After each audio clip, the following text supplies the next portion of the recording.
Assalamualaikum warahmatullahi wabarakatuh. Nama saya Denis Ferdiansyah dari kelas 2.1 dari Fakultas Hukum Universitas Widya Mataram.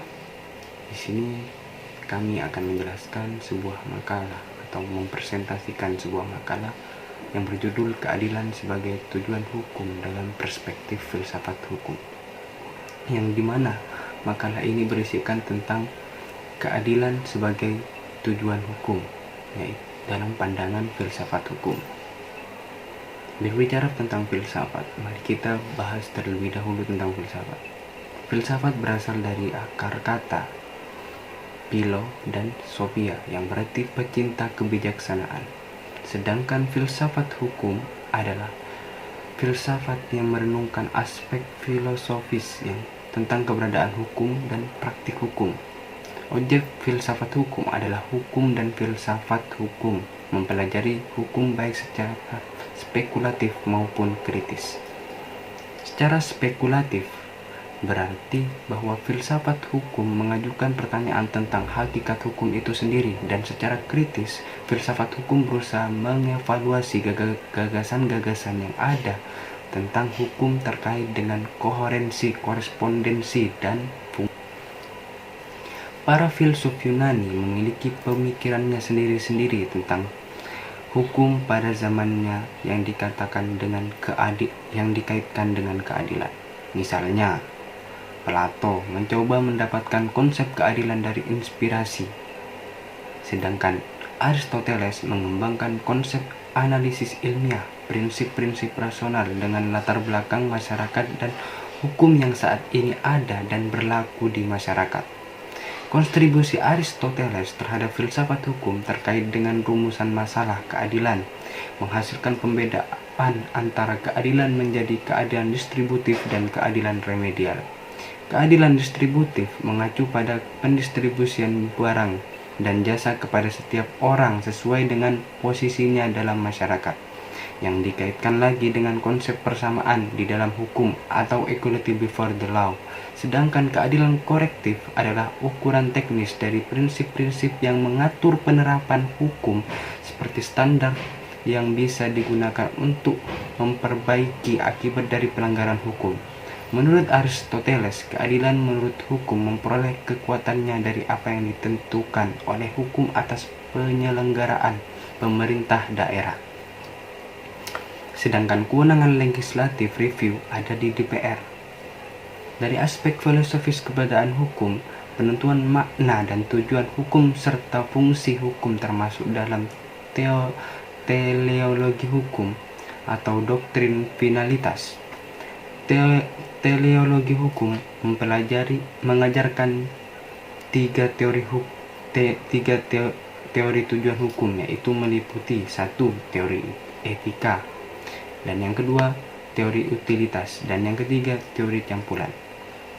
Yang pertama, teori etika. Teori etika menekankan pada tujuan hukum yang bernuansa moral, etika baik bagi individu maupun masyarakat secara keseluruhan. Dalam teori ini, keadilan ditekankan sebagai tujuan hukum. Hal ini karena hukum dianggap ditentukan oleh keyakinan etis tentang apa yang adil atau justice dan apa yang tidak adil atau unjustice. Yang kedua adalah teori utilitas. Teori utilitas menekankan tujuan hukum untuk memberikan kebahagiaan terbesar, the greatest happiness of the greatest number. Teori ini dianut oleh aliran utilitarianisme yang menitik beratkan pada kemanfaatan sebagai tujuan hukum. Teori campuran. Yang ketiga adalah teori campuran. Teori campuran berusaha untuk mencapai keseimbangan antara tujuan hukum. Profesor Apeldoorn dalam bukunya yang berjudul Inhilding tot the Studie van het Netherlands Reich mengatakan bahwa tujuan hukum adalah mengatur hubungan damai sebagaimana telah dibahas sebelumnya.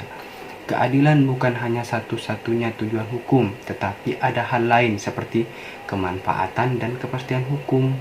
Ketiga tujuan tersebut tidak bertentangan, bahkan saling melengkapi. Namun banyak ahli hukum yang menekankan keadilan sebagai tujuan hukum. Rudolf Stamler dan Reichsburg adalah salah satunya. Reichsburg menyatakan bahwa keadilan sebagai tujuan umum dan dapat diberikan arah yang berbeda untuk mencapai keadilan yang merupakan tujuan hukum. Pembahasan keadilan sebagai seorang jenderal yang terus berkembang dari waktu ke waktu akhirnya sampai pada gambaran keadilan oleh John Rawls.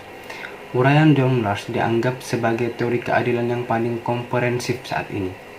Rawls awalnya berangkat dari gagasan utilitarianisme, sehingga pemikirannya banyak dipengaruhi oleh tokoh-tokoh utilitarian seperti Jeremy Bentham.